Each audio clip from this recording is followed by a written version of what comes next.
So I'm back on trail, St. Mark's.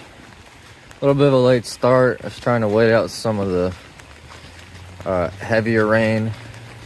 Right now it's kind of just a light to moderate. Still a lot of rain to come, but it's not supposed to be over till 2 p.m. and I'm not gonna wait till then to start. And it looks like it'll be mostly a light to moderate rain until then. So an umbrella should be probably good enough to keep me dry for the whole day.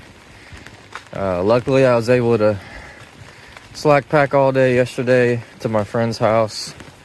Was able to sleep in a nice mattress, home cooked meal, laundry, shower, all that stuff. So I was really appreciate that. And I got a resupply either here in St. Mark's or at MedArt.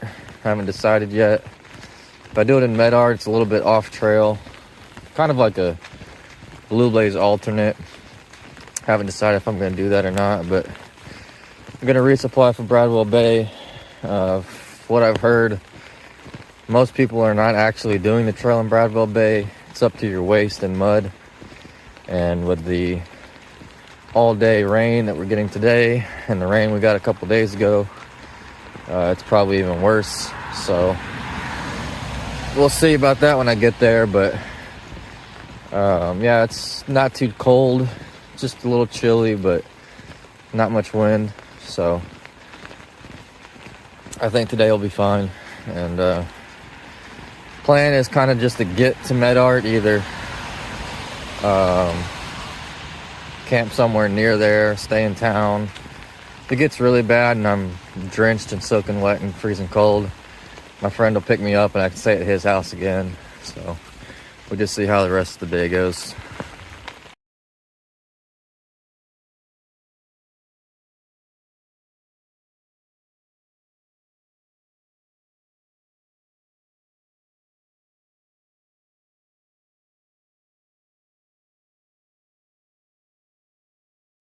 So I'm stopping in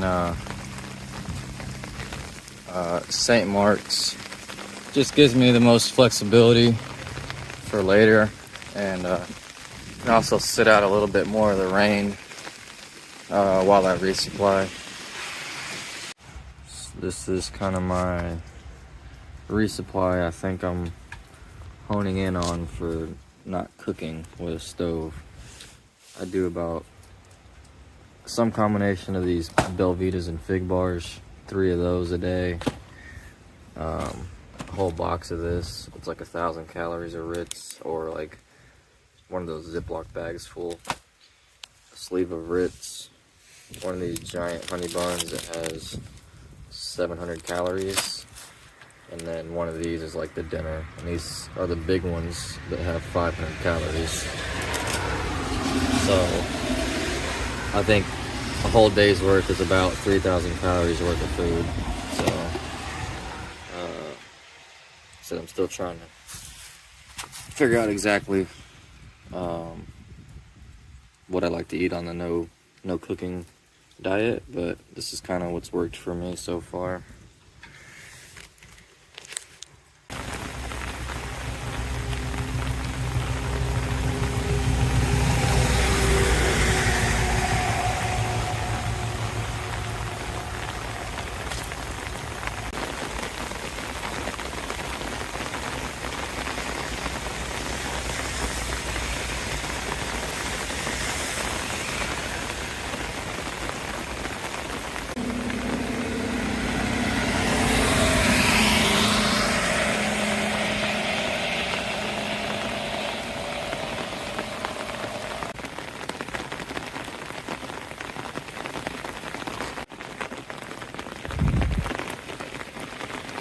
So people have mentioned you can sometimes see manatees in this river, but with all the rain, I mean, I don't really know much about manatees, but I imagine they're probably hiding somewhere a little bit warmer, but keep an eye out for them.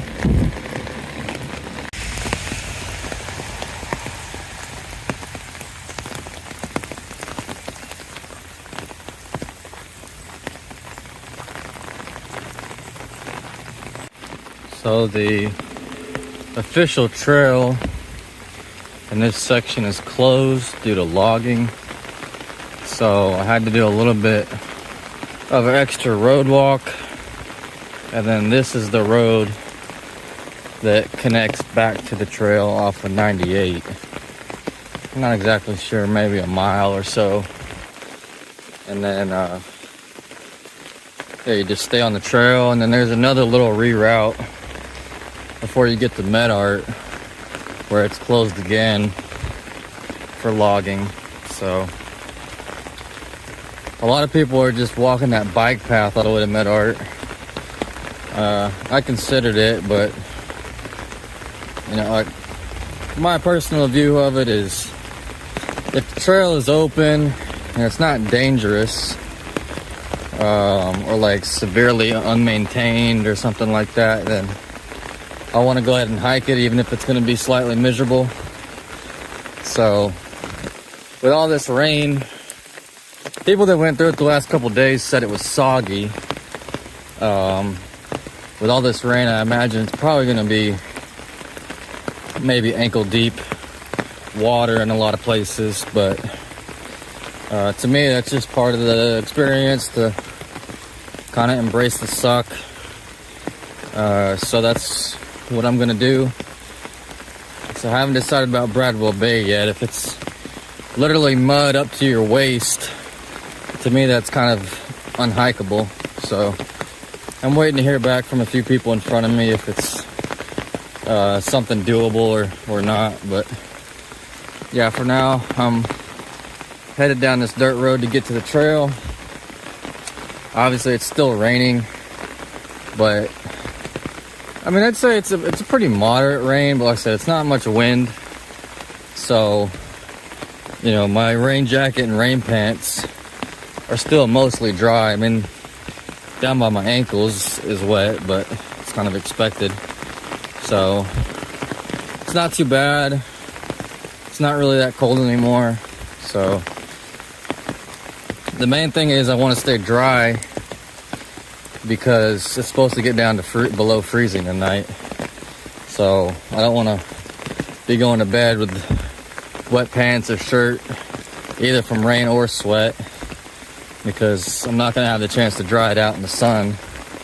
And then, you know, you wake up and your clothes are freezing. It's not a good situation, especially, you know, I'll be close enough because I'm going to camp.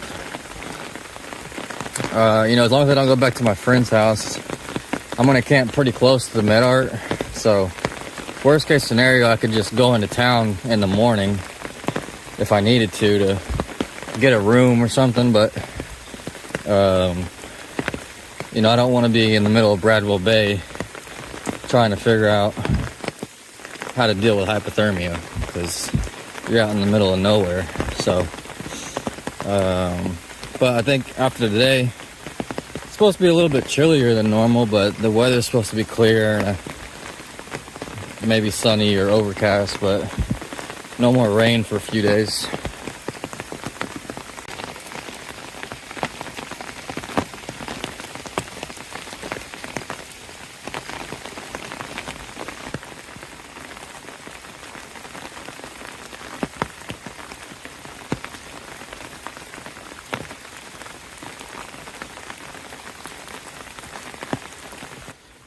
So this is where the trail officially turns off down this trail. There's the Blue Blaze there, keeps going down on this same road for a little bit. The trail kind of meets back up with it in a little bit, but this section here is supposed to be nice. It's called the Cathedral of Palms. So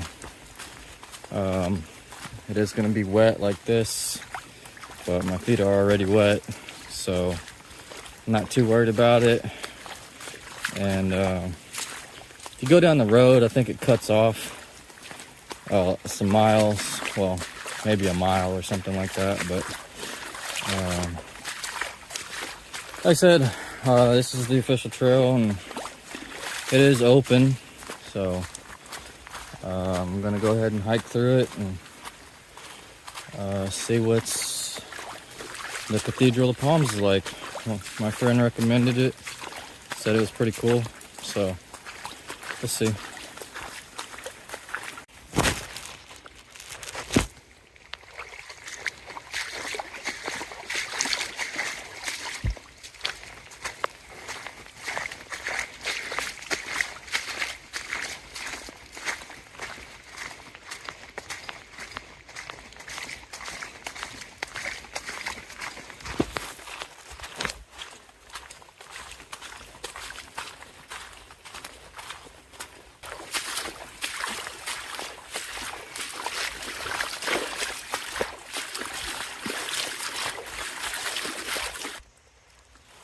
So, according to the map, this is the Cathedral of the Palms.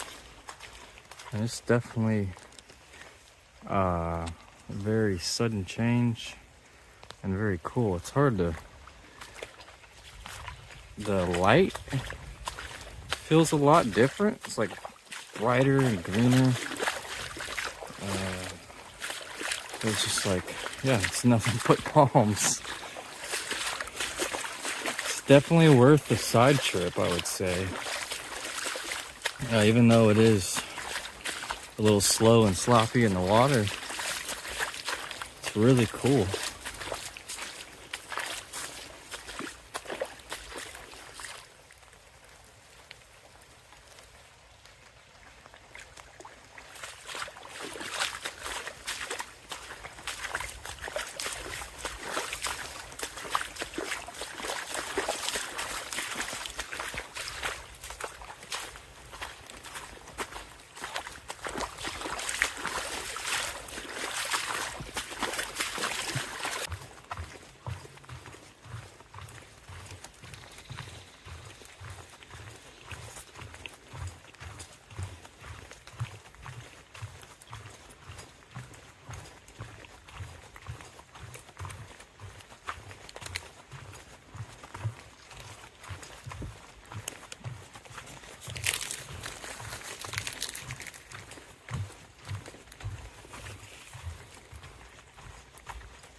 So that spot is Shepherd Spring. Be a really cool spot. People say you can see gators and turtles and garfish and all kinds of wildlife, and it's only maybe 30 seconds off trail. That's going south. It's going north, and there's a nice little bench right here.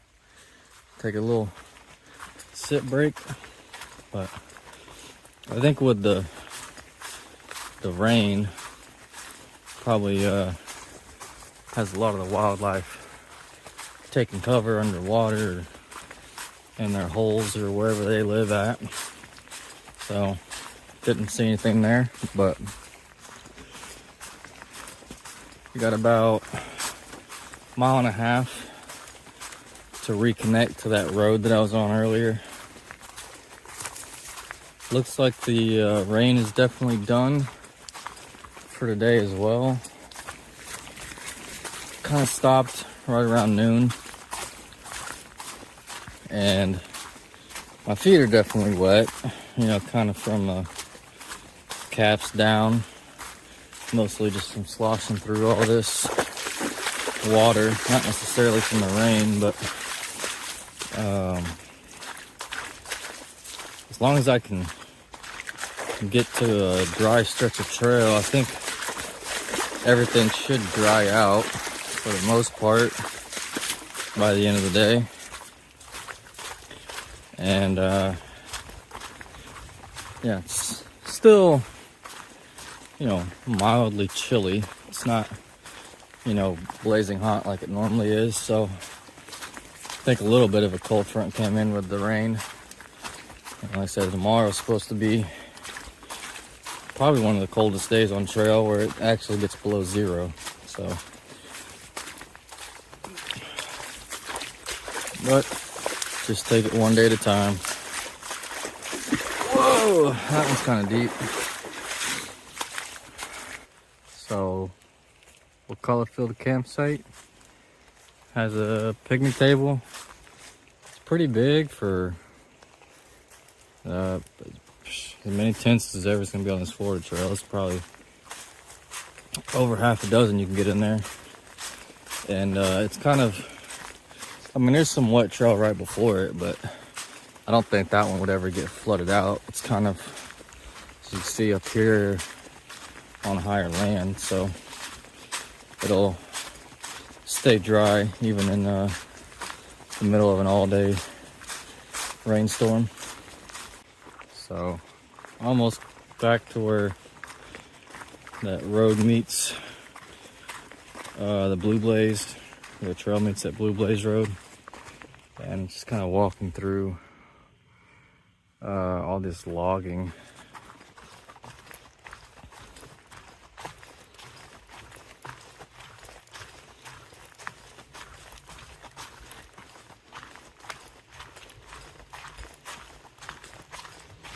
So this is the reroute.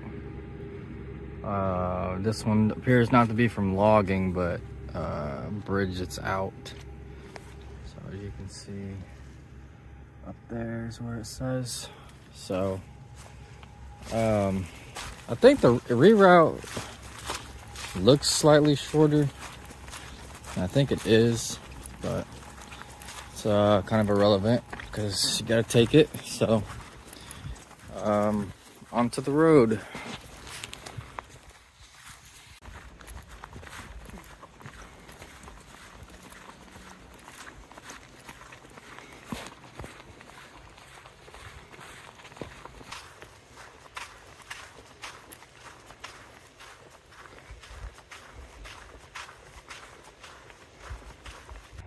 So this is the trailhead at the end of this map for like the St. Mark's Suwannee River section, Big Bend on Far Out. This is where I'm gonna end my day and spend one more night at my friend's house, kind of dry out from the rain today and kind of come up with a plan for Bradwell Bay. I am gonna attempt it, but there's several forest roads in there, and I mean, I've heard people say it's chest deep, waist deep, knee deep mud and all this stuff. So you know, I'm not gonna kill myself to try to get through it, but I'll make an attempt at it tomorrow. So I'd take advantage of a warm bed tonight. It's supposed to get below freezing, so you know, if I can avoid that and my friend doesn't mind letting me stay one more night, I'm gonna go ahead and, like I said, take advantage of that, and then try to knock out from here to Bristol in 3 days, which is about 75 miles. So yeah, today wasn't that bad. I mean, it rained, but it was manageable and really didn't get wet at all, except for, you know, socks and a little bit on my pants at the bottom. So I'll count it as a win.